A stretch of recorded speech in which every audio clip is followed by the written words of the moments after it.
¿Qué tal? ¿Cómo están amigos y amigas de esta comunidad? Como siempre un gusto, como siempre un placer que nos acompañen, que nos permitan, por supuesto, cerrar con ustedes este vertiginoso 2024 que en diferentes arenas, vaya que generó controversia, que generó interés, no solamente en nuestras fronteras, sino más allá de las mismas, con personajes que van a marcar el derrotero del 2025 y con hechos que marcaron a la humanidad en definitiva, durante los últimos meses o prácticamente también durante todo este año y que no se ve tristemente que se vaya a aligerar la situación, por lo menos en el siguiente.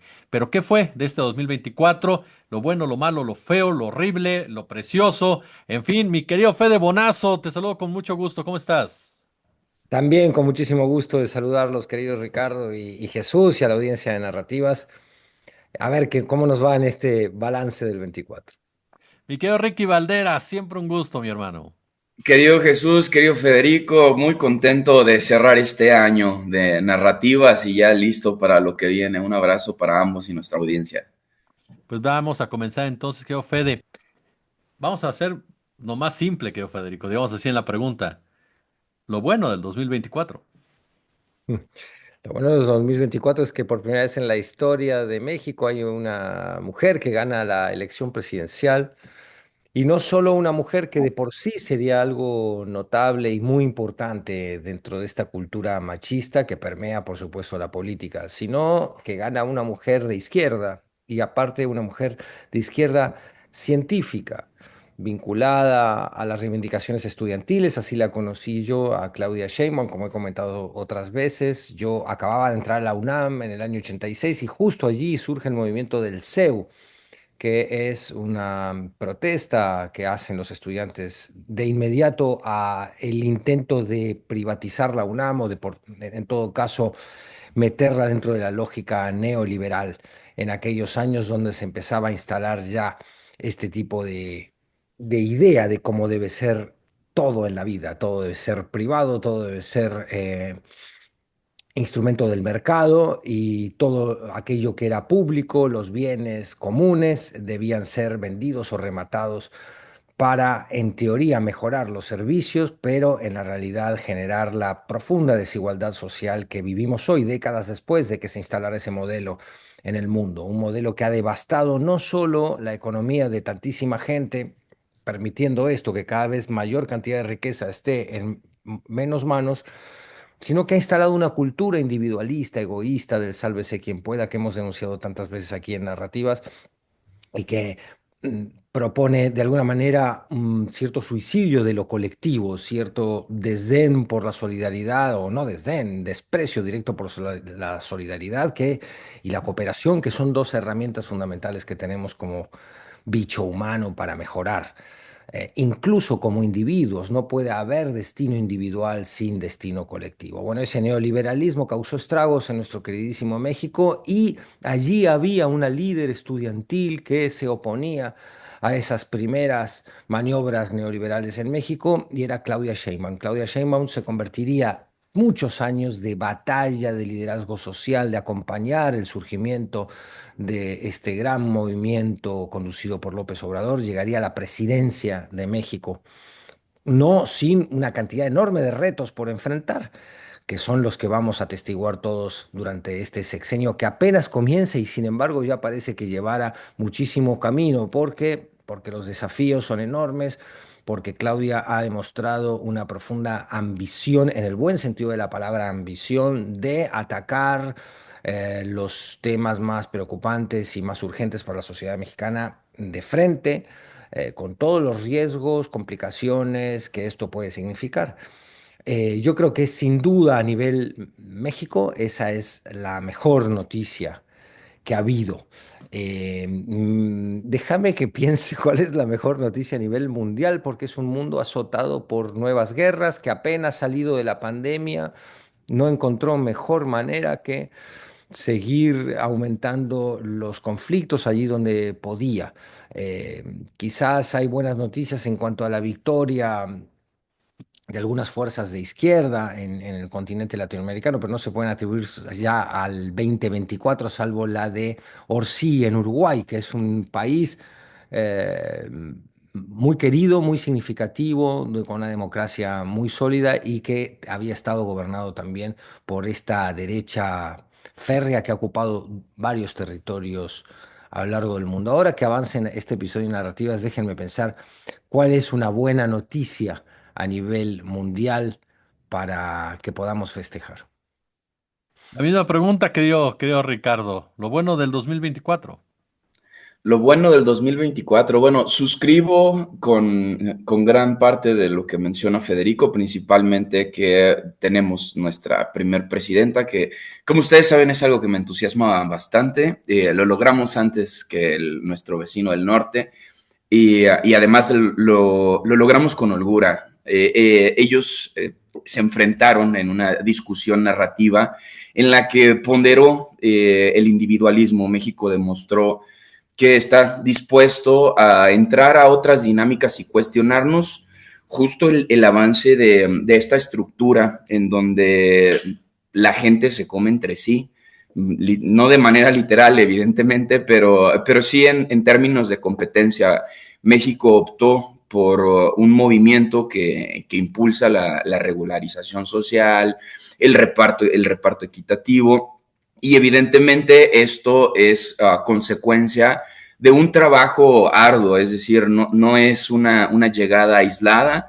No, a mí lo que me parece más bello de lo que acaba de comentar Federico, si es que se puede llegar más allá de lo bello, es que Claudia Sheinbaum no gana por ser mujer, gana por un equipo construido, sólido, que logra, por ejemplo, el aumento más grande salarial de la historia, la reducción de pobreza más significativa de la región, eh, la recuperación del sistema energético, que era otra cosa que nos preocupaba. Las reformas del 2012 apuntaban a que Pemex, como la Comisión Federal, iban a desaparecer para privatizarse. En cambio, la apuesta del gobierno federal fue la recuperación del Estado de los recursos y de su gestión. Esto me parece una ruta brillante. De hecho, Europa ahora está transicionando a la remunicipalización de los servicios públicos.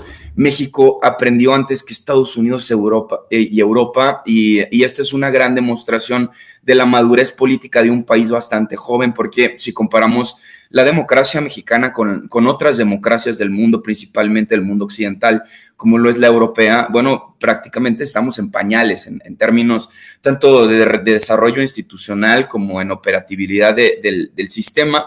En cambio, México demostró que es capaz de estar a la altura de las circunstancias, mientras que nuestros vecinos en el norte y en general el norte global está reconsiderando las rutas que México ya tiene de avanzada. México tiene esta oportunidad o este margen de oportunidad de no solo abrir la brecha que parecía intangible, también tiene la oportunidad de saber cómo hacerlo y de ser ejemplo mundial de estos proyectos de soberanía energética, soberanía alimentaria, que tienen, por ejemplo, soberanía alimentaria tiene todavía un camino muy grande que recorrer. Creo que ahora mismo es uno de los pies débiles de México y habrá que trabajar fuertemente. Sin embargo, se presentaron proyectos pilotos como Sembrando Vida, que si bien no resuelven el problema del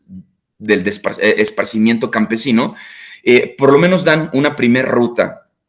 Yo soy mucho de considerar intentos distintos y lo hablo en temas, por ejemplo, de seguridad, de que es un mecanismo que lleva muchísimos años con altas inversiones y los mismos modelos y no se ha logrado ninguna especie de beneficio directo para la ciudadanía. En cambio, en otras materias como la económica, como en materia de salud, como en materia del Poder Judicial, México sí está tomando otras rutas. No sabemos todavía si eso es para bien o para mal, pero en materia de recursos, en materia de soberanía del país, creo que estamos en la cima y sí podemos considerar a México como uno de los países más progresistas del occidente contemporáneo y esto honestamente me llena de orgullo. Y de aquí vamos a pasar, ahorita mencionaban el tema de lo bueno. Entramos a la carnita, ¿no? lo malo, lo malo del 2024, mi querido Federico. Ha sido un año pródigo en malas noticias y en retrocesos. Ahora, Yo, perdón que te detenga un poco. por Va a favor. venir la siguiente pregunta que es lo más feo de 2024. Para que más o menos vayas. Lo más feo de 2024. Vamos a reservar un espacio para los más feos de 2024. No, lo malo es, aunque no empezó en el 2024, es lo que hoy ya está establecido como, voy a decir la palabra maldita, a ver cómo nos va, como un genocidio. Estamos atestiguando un nuevo genocidio perpetrado por seres humanos contra seres humanos, con la capacidad increíble, inverosímil. Yo les confieso que no puedo entender cómo podemos deshumanizar tanto al prójimo de tal manera que podamos humillarlo, asesinarlo, perseguirlo, exterminarlo, dejarlo que se muera de hambre y de sed, y sobre todo a niñitos y niñitas que no se pueden defender. Esa crueldad enorme de la que es capaz nuestra especie es algo que a mí me ha sorprendido muchísimo. No es que yo no haya tenido alguna vez bronca contra personajes que han hecho mucho daño, por ejemplo, en mi vida, con el dictador Videla, que me expulsó cuando yo era un chavito de la Argentina, tuve que salir corriendo con mis papás para poder sobrevivir y encontrar refugio en México. Es un tipo al que odié hasta que la muerte se lo llevó. Pero una cosa es eso, una cosa es reconocer a quiénes son verdaderos enemigos de la humanidad y quiénes son personas que han hecho el mal y se ufanan de ello y aparte, en fin, han hecho de la práctica inmoral un modo de vida, incluso para consolidar ciertos liderazgos políticos. Pero otra es intentar explicar qué puede tener en el corazón alguien que sabe que va a arrojar una bomba que va a matar a miles de inocentes. ¿Cómo es posible una psicología que actúe de esa manera? Y yo creo que eso tiene que ver con mecanismos narrativos.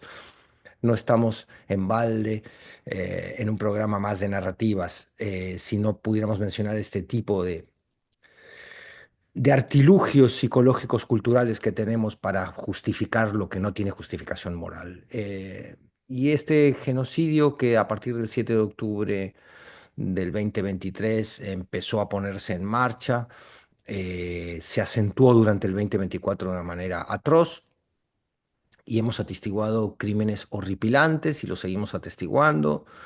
Llegan a nuestros celulares a través de las redes sociales los testimonios de toda la gente en Gaza y también en otras partes de Medio Oriente, donde la arbitrariedad, la locura, el delirio y el crimen han tomado la región y las víctimas inocentes lo pagan con mutilación, con destinos truncados, con pérdidas, bueno, por supuesto, de la vida y con la pérdida de la más mínima esperanza, es decir, de dónde se agarra esa gente para decir, bueno, mañana las cosas podrán estar mejor. Esa atrocidad que hemos atestiguado es lo peor del 2024.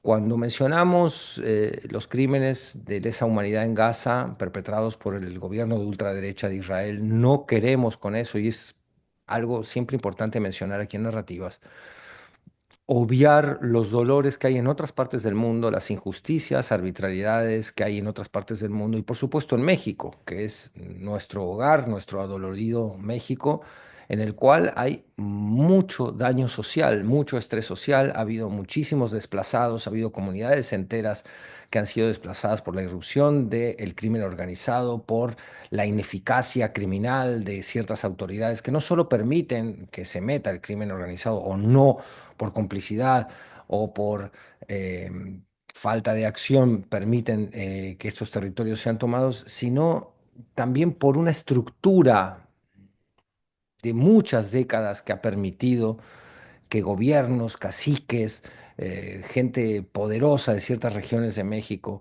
eh, actúen con tal desdén clasista y racista contra muchísima población. Eso es un drama que se ha denunciado a lo largo de tantas décadas en México, pero que sigue ocurriendo y que uno dice, bueno, con un gobierno de izquierda Ya después de 6 años de un primer piso de un gobierno de izquierda, esto tiene que empezar a cambiar, ¿no? Nadie piensa que se puede cambiar de la noche a la mañana, pero sí creemos que es hora de que estas injusticias centrales, cenitales, fundamentales que vive México empiecen a ser eh, solucionadas, atendidas con la urgencia que necesitan, ¿no?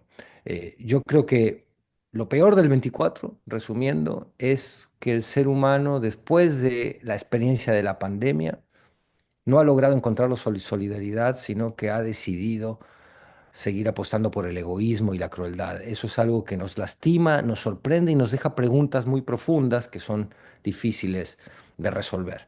Eh, Nos pondremos un poco más optimistas al avanzar el programa, pero hablando de lo malo, es inevitable mencionar todo el drama que hemos atestiguado en el 2024. Y Ricky, Igual suscribo, creo que lo terrible y lo positivo en personas tan humanas como ustedes podrán tener siempre convergencias. Solo para contestar de manera distinta, a mí me gustaría hablar que particularmente en México, ahora mismo en Sinaloa, tenemos este mismo problema que además es de alguna manera intangible, no lo estamos midiendo y no nos puede dejar de preocupar y no podemos dejar de señalar que tenemos un problema de seguridad muy grave en el país, en donde las propias autoridades reconocen la posible colusión con sus estructuras internas y la imposibilidad de dar cuentas claras de quiénes son, cómo operan, hacia dónde van, cómo construir un Sinaloa de paz, por ejemplo. No hay una ruta clara todavía. De hecho, la respuesta de las autoridades sigue siendo la misma que de todos los periodos del tiempo mexicano, es decir, se están matando entre ellos como si eso calmara alguna especie de culpa, como si nos construyera mejor como mexicanos, si aventamos o desplazamos el problema y lo diluimos entre un fenómeno intangible y poco regulado. La información que tenemos ahora respecto a cómo operan los grupos criminales debido a justo la colusión de las autoridades, no solo mexicanas, sino estadounidenses, se mantiene en un velo que a la ciudadanía no le sirve, que de hecho la desesperanza, que hace inhabitables ciertos territorios. Y bueno, si empecé la conversación hablando justo de la recuperación del campo, de la soberanía, la soberanía implica eso, ¿no? El control absoluto de nuestro destino. Y ahora mismo tenemos pueblos, no solo Sinaloa, Sinaloa ahora es muy público por la violencia pornográfica por la que está transitando, pero no es la única entidad. Tenemos Colima, tenemos Zacatecas, encabezando, de hecho, 5 de las ciudades con más homicidios dolosos del mundo están en México. Esta es una condición que sí o sí debe de mejorar y será la prueba de fuego del obradorismo. El gran talón de Aquiles fue la discusión respecto a la política de seguridad. Espero que tenga una transformación profunda, que no se esperen a ver quién la resuelve, porque hasta este momento hemos tenido autoridades que hacen eso, que ante la impotencia de no poder presentar un plan de acción claro y contundente, y evidentemente ante la colusión del propio Estado respecto a las operaciones criminales en el país y de las empresas transnacionales, que no se nos olvide que este proceso de despojo y de violencia también viene de ahí. Ahora mismo nadie nos ha sabido dar una respuesta, nadie ha sido capaz de definir el fenómeno de la violencia mexicana con una estructura lo suficientemente sólida o digamos, que epistemológicamente nos lleve a una ruta clara respecto a cómo solucionar el problema. Parece endémico, parece que está nacionalizado y tenemos que empezar a romper esta naturaleza si queremos eh, tener éxito en las exigencias de paz, tenemos que demostrarlo y no creo que estemos dando las mejores señales, mandando a las fuerzas marciales a cada esquina. No creo que estemos mandando las mejores señales, fortaleciendo los esquemas de espionaje. No creo que estemos mandando las mejores señales de pacificación, confrontando con más balazos a estos grupos de la delincuencia. Creo que la ruta siempre debe de ser fiscal y la legalización, una de las grandes deudas del obradorismo y que claro que está por lo menos piloteada la prueba es la legalización. Obrador prometió la legalización por lo menos de los cannabinoides y hasta el momento Cofepris está en desacato. Y esto era una ruta para la pacificación que alguien le dijo al gobierno mexicano que no, porque ya había declaraciones del propio presidente sobre el avance en la materia y de pronto se olvidó. Nadie salió a decirnos por qué, cuál es el negocio y de quién lo están cuidando y cuál fue el costo de que esto ocurriera. Sabemos que esa es la ruta y nadie ha tenido la valentía y las agallas de tomarla y a mí me preocupa. No quisiera, dicen, candil de la calle, oscuridad de la casa. Yo creo que tenemos que empezar con la casa para hablar de pacificación mundial. Ahora entramos a, gracias, mi querido Ricky. Ahora entramos a el otro punto, mi querido Fede. Lo peor del 2024, porque por ahí no recuerdo qué personaje griego o italiano dijo, hay buenas personas, malas personas y unos verdaderos hijos de... No, ¿qué fue lo peor de este 2024? Lo más feo, ¿no? ¿Lo sí o lo más Eh, feo? o lo peor, sí, sí. Bueno, lo que dije en mi intervención pasada me parece que se lleva a nivel local, a nivel México, creo que lo peor es, retomando un poco lo que decía Ricardo, hay dos grandes lastres que la sociedad mexicana ha visto no mejorar, yo no me atrevo a decir empeorar, porque es verdad que ha habido cierta mejoría.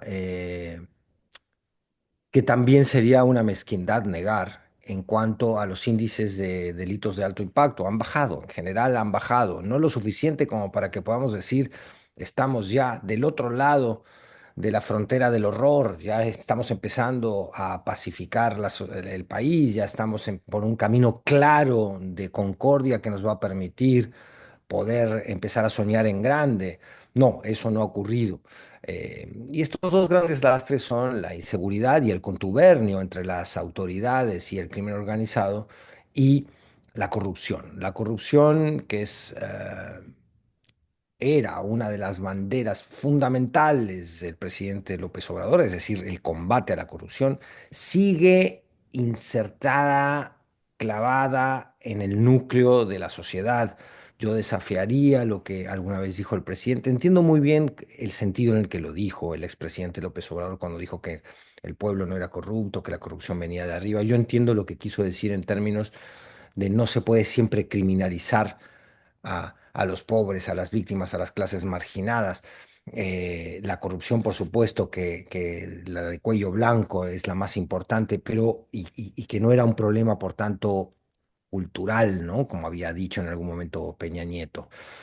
Pero yo sí creo que si no reconocemos que como sociedad la práctica corrupta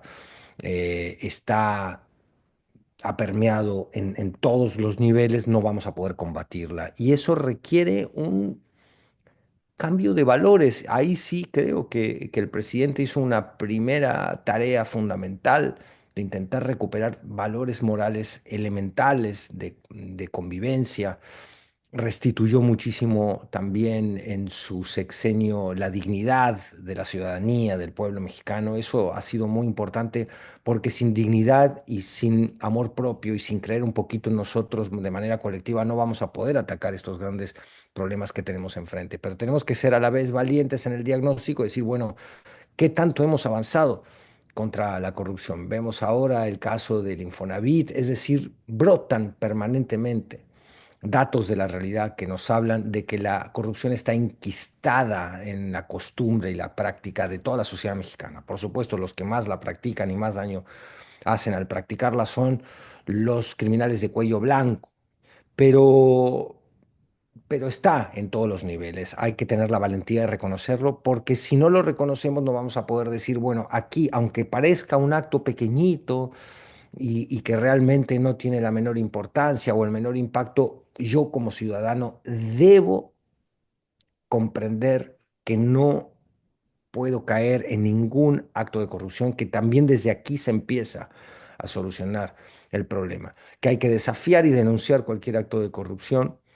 Ahora vamos a ver, en este sexenio se ha prometido toda una digitalización de ciertos servicios públicos que eh, pueden ayudar muchísimo a eludir, a eliminar instancias de corrupción. Vamos a ver cómo, qué tanto interviene la presidenta con todos los mecanismos que ha y dispositivos que ha desarrollado para atacar el tema, qué tanto logra modificarlo. Pero pienso yo que si no lo convertimos en una causa ciudadana personal, no lo vamos a poder solucionar. Es decir, de verdad que todos debemos decir, se acabó, nunca más voy a cometer un acto de corrupción, ni voy a solicitar un acto de corrupción, ni voy a caer seducido o seducida por lo que sería un acto de corrupción, porque ahí, si nos lo tomamos como una tarea en la cual creemos con convicción, vamos a poder derrotar este lastre tremendo. Yo diría que esa es otra cosa muy fea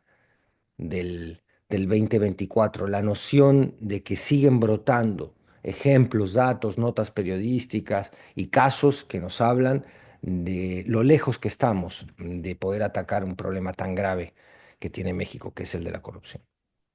Y qué Ricky Valderas, lo peor del 2024. Elon Musk, definitivamente Elon Musk, como secretario de Estado. Me aterra, me parece que un tipo que abiertamente apoya el fascismo, que se congrega con, de hecho, partidos abiertamente fascistas como el alemán, puede generar un problema muy grave debido al espacio que está ocupando. ¿A qué me refiero? Ahora, actualmente Estados Unidos sigue siendo la, digamos, la gran potencia del mundo. Se está disputando con el bloque rojo, China, Rusia, pero se lo ha disputado como los últimos 50 años, como el último medio siglo y con el último siglo en general. Sin embargo, lo siguen siendo, han perpetuado este esquema de poder y a mí de verdad me parece una desfachatez que las personas continúen, a pesar de la evidencia, en todos los niveles, creyendo que dos empresarios que tal cual han hecho su riqueza a través de la explotación, del sufrimiento de personas, del despojo de territorio, siguen creyendo que esa es la salida para cualquier nación. Simplemente no entiendo, no entiendo cómo una persona puede subordinar su propia existencia cuando tenemos discusiones tan interesantes como el tiempo, como la recreación, el ocio fomenta la creatividad y esta gente nos roba el ocio. Ellos nunca van a apostar por el bienestar de los norteamericanos. Y a mí me cuesta creer que no hay norteamericanos suficientes que entiendan que esta gente no está a favor del pueblo norteamericano, está a favor de sus negocios. Y Estados Unidos, a menos de que los propios norteamericanos lo vean como un negocio, lo cual tendría que implicar que entiendan también o al mismo tiempo que los negocios se acaban eventualmente. Y entonces, a mí las dos opciones que se me vienen a la mente me parecen una catástrofe. La primera es la renunciación absoluta, ¿no? al estado de bienestar. Y la otra es simplemente una visión de nación con objetivos de mercado que nos tiene donde estamos, nos tiene en una crisis social, nos tiene en una crisis ambiental, nos tiene en una crisis de violencia. Muchas de las guerras de las que habló Federico están sostenidas con armamento norteamericano. Incluso la mexicana, eso fue el operativo Rápido y Furioso, ¿no? Y esto es, en el caso mexicano, tienen este eufemismo de guerra de baja intensidad, que bueno, ¿cuándo va a ser alta? ¿A los cuántos muertos es de alta intensidad, no? Esto tiene que ver con el flujo legal e ilegal de armas con origen estadounidense, tiene que ver con los esquemas de espionaje, de ruptura de confianza entre las naciones debido a las prácticas horribles que estos empresarios cometen a fin de enriquecerse. Un personaje que abiertamente rechaza a su propio hijo, a su propia hija, a su propia familia en lo general, un personaje dispuesto a lo que sea con tal de enriquecerse. Me cuesta trabajo entender cómo llega la gente, a qué nivel de desesperanza tienen sometido al pueblo norteamericano para que crean que esa es una salida viable. Porque es totalmente un acto de fe. Esto es creencia, no es saber, no hay una metodología por la cual podamos llegar a la conclusión de que un empresario genera estado de bienestar. Esto no existe, de hecho tenemos las pruebas para todo lo contrario. Y ahora mismo el discurso falaz y la narrativa que irrumpe aquella lógica, esta que da tantos saltos de fe, que es la lógica del capital, está permeando de nuevo en el mundo y a mí me asusta. Y creo que el gran ícono, y creo, porque creer es un acto de fe, que el gran ícono de esta decadencia es Elon Musk. Así de claro. Ahora, pensando en el 2025, querido Fede, ¿cuál será la narrativa? ¿Cuál será la guerra de narrativas en el 2000, en el 2025 a raíz de lo que hemos visto ahora en este 2024? Correcto, antes una pequeña aclaración que yo creo que no entendí bien el juego que tú habías propuesto de lo malo y lo peor. Sí, sí, sí, ahora ya entendí. Yo respondí a lo malo como lo peor y a lo peor como malo. Pero bueno, con que la audiencia de narrativas Y me haga el favor, embarcaste a Ricardo que dijo lo mismo. exacto, de ordenar mis respuestas. No, no, lo peor. Es lo que hemos atestiguado en Gaza, sin duda. Y luego lo malo a nivel local, yo quise mencionar estos dos lastres. Reordeno mis respuestas y ahora ataco la del 25. La disputa narrativa, ¿verdad? Es lo que me acabas de preguntar. ¿Cuál será la disputa narrativa en el 2025? ¿Qué esperar? Sí, yo creo que estamos, esto retomo lo que comenta Rick en su intervención anterior, es decir, estamos ante lo que hemos llamado la rebelión de los ricos, estamos ante una oligarquía mundial o varias oligarquías que se han hecho la pregunta de por qué si yo tengo todo el poder, incluso ya tengo cooptado parte del poder militar, tengo que ceder ante lo que estos tontos de la sociedad llaman democracia, llaman Estado de Derecho, llaman derecho internacional, llaman democratización de los medios de comunicación. ¿Por qué tengo que acceder yo a todo eso si yo tengo el poder y lo que quiero es más poder y más dinero? Es decir, para sustentar mis Tesla tengo que ir por el litio que hay en Bolivia. Para seguir acumulando monopólicamente como hace Jeff Bezos, tengo que destruir ciertas reglamentaciones del Estado que se oponen a la idea de los monopolios y los oligopolios. Para ir por el gas de ciertas regiones del mundo y construir un acueducto, un gasoducto gigantesco, tengo que destruir o bombardear poblaciones y asesinar a miles de civiles. Eso es lo que estamos viendo en un Medio Oriente desquiciado. eh, y así, o sea, la apuesta de la humanidad es más división para poder imponerte mis productos.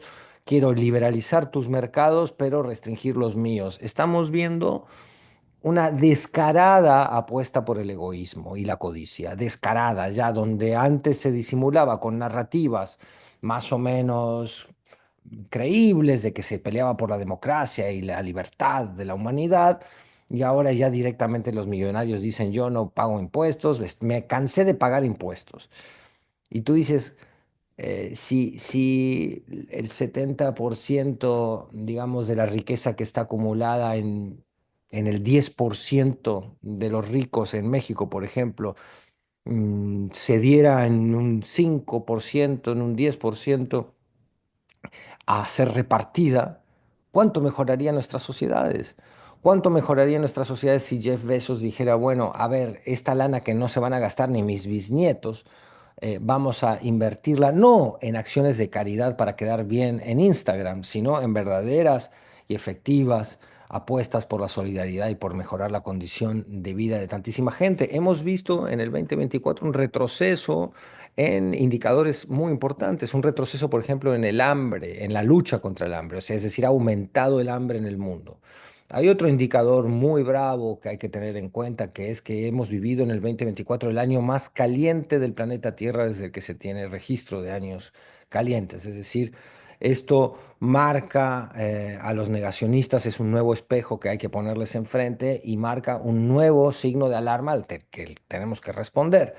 Es decir, narrativamente vamos a ver cómo estos ricos, estas oligarquías que han tomado los estados y los gobiernos, han tomado ahora una de las potencias más importantes, si no todavía la más importante del mundo, que es los Estados Unidos. Es decir, la oligarquía ya no solo extorsiona y coloniza con chantaje al gobierno desde afuera, sino que ya es parte estructural, personal del gobierno, que es lo que ha ocurrido y va a ocurrir a partir del 20 de enero del 25 en los Estados Unidos. Es un signo de alarma que va a desatar, no me cabe la menor duda, porque también quiero hablar de cosas positivas, va a desatar una reacción democrática, social, ciudadana, como también la hemos visto en todo el mundo, protestando contra el horror de lo que atestiguamos como humanidad en Gaza. Es decir, estamos llenos también de seres humanos conscientes, de mentes y corazones hermosos y nobles que se oponen, no digo perfectos, pero sí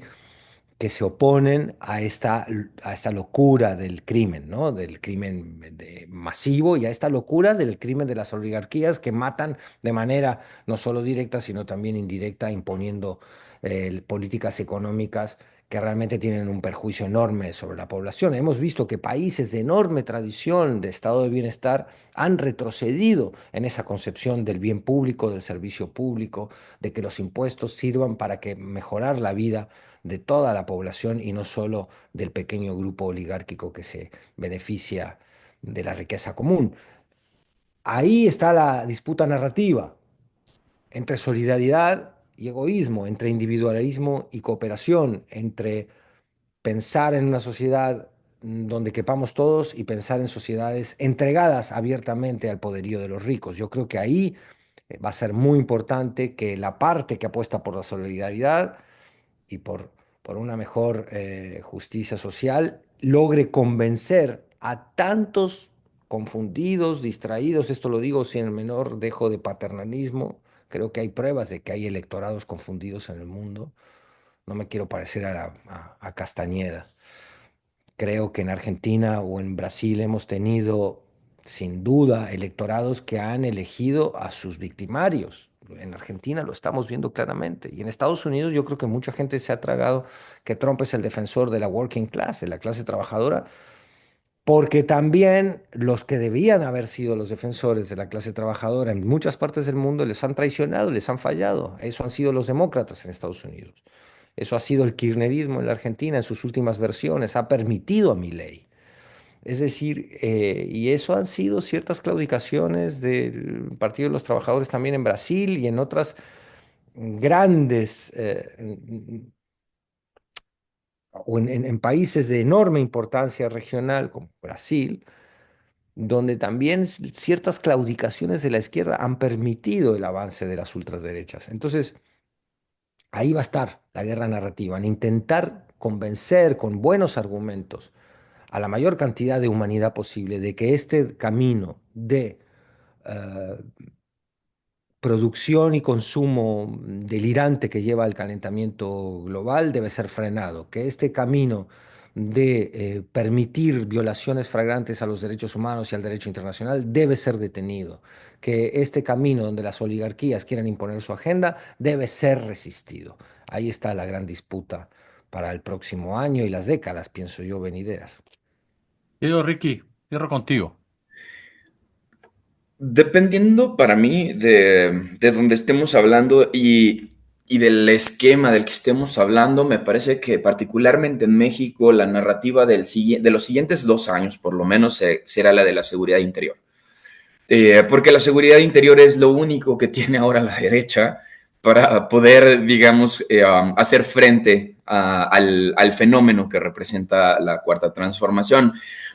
Sin embargo, a pesar de que aparezcan un montón de discusiones, un montón de narrativas diversas para explicar el mundo y hablar de bienestar y de colaboración entre las naciones, la gran disputa seguirá siendo la del reparto equitativo de los recursos.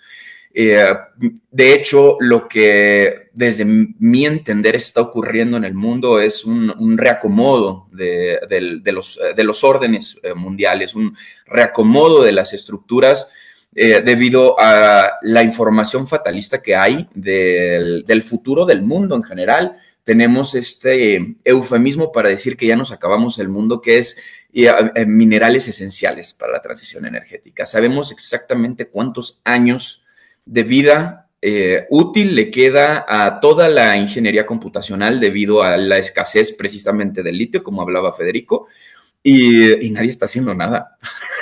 Al contrario, de hecho se está replegando la ultraderecha para continuar con esa ruta de desabastecimiento global de todos los insumos, sea el cobre, sea el litio, sea el boro, la plata, todo aquel conductor o todo aquel material fotosensible o que sea de utilidad para la construcción de nuevas energías o de energías que según el discurso europeo son las energías de la transición energética, energías renovables, que no es otra cosa más que neocolonialismo, porque las medidas no están impuestas para que los países que tenemos los recursos naturales puedan entrar de manera competitiva a esto que denominan estos acuerdos, ¿no? Como transición energética. Están pensados para que el norte global extraiga todo el recurso material y cuando ya no haya absolutamente nada que extraer,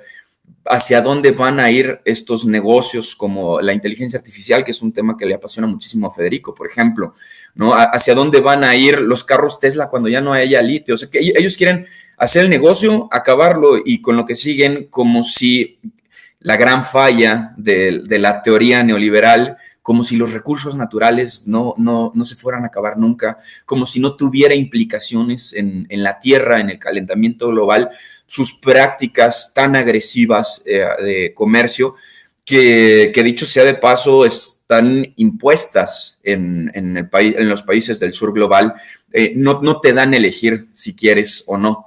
Es decir, es un mandato. Seguimos siendo observados por el norte como subordinados. Y esta es la narrativa que desde mi perspectiva nos debería de interesar. La soberanía de las Américas, la soberanía del territorio, la recuperación del tejido social, de la estructura cooperativa, de los acuerdos nacionales, del tejer puentes en lugar de construir barrancos, que es lo que hace el neoliberalismo, construir barrancos entre las personas que no tienen un capital acumulado y las personas que viven en condiciones de capitalismo primitivo, es decir, que producen con base en su capacidad de forjar riqueza con las manos, lo cual es muy grave, lo cual explica el trabajo forzado en el campo, lo cual explica el trabajo sexual y el trabajo de casa no remunerado, todo esquema de esclavitud o de explotación, como le quieran nombrar, porque además los teóricos del neoliberalismo le tienen mucho miedo a la palabra explotación, porque se saben explotadores, porque saben que son... Iba a decir una palabra, pero ya tenemos una que nos iba a censurar. Entonces, quiero ser muy cuidadoso porque creo que nos puede ir muy mal. Pero bueno, son quienes operan la vida de las personas. Lo voy a decir de esta manera. Quienes se creen dueños de nuestro tiempo, quienes se creen dueños de nuestra vida. Considero que lo más relevante para el próximo año será que acordemos comúnmente que las personas no tienen dueño y que la gente como Ricardo Salinas Pliego no tiene derecho de decirle a sus trabajadores que a pesar de que hay una crisis humanitaria en materia de salud, tienen que ir a trabajar. Esto es esclavitud, ya la dije, perdón. Pero bueno, esa es la narrativa que yo pronostico para el 2025. Pues ahí tiene usted, amigo y amiga de esta comunidad, los análisis, la visión, la mirada, por supuesto, de estos dos excelentes personajes del análisis del periodismo, que es un verdadero honor contar con ellos en este canal y a quien les agradezco muchísimo. Como siempre, ya lo saben, su tiempo, su espacio, su amistad, su cariño. De verdad, muchas felicidades a ambos. Espero que ambos tengan un 2025 al nivel de las grandes personas que son. Así que de verdad, pásenla muy, pero muy bien. Y mi querido Fede, muchísimas gracias. Gracias a ti, querido amigo, por estas palabras también y lo mejor para ti y los tuyos, para toda la familia de Rick, de nuestro querido Rick. y para todas las familias de los que hacen el enorme favor de seguir el programa de narrativas. De verdad que un abrazo muy grande, lo mejor para estas fiestas y que arranque el 2025 también con esperanza. Nos la merecemos, nos la hemos ganado también. En México sobre todo, tenemos derecho a la esperanza y a la ilusión. Mi querido Ricky Valderas, Querido Jesús, querido Federico, igual les mando un abrazo, en el caso de Federico, un abrazo transnacional y que ojalá para el 2025 sea lo único transnacional de lo que tengamos que hablar. Que pasen un excelente próximo año y aquí nos seguimos viendo en Narrativas. como siempre un gusto, como siempre un placer.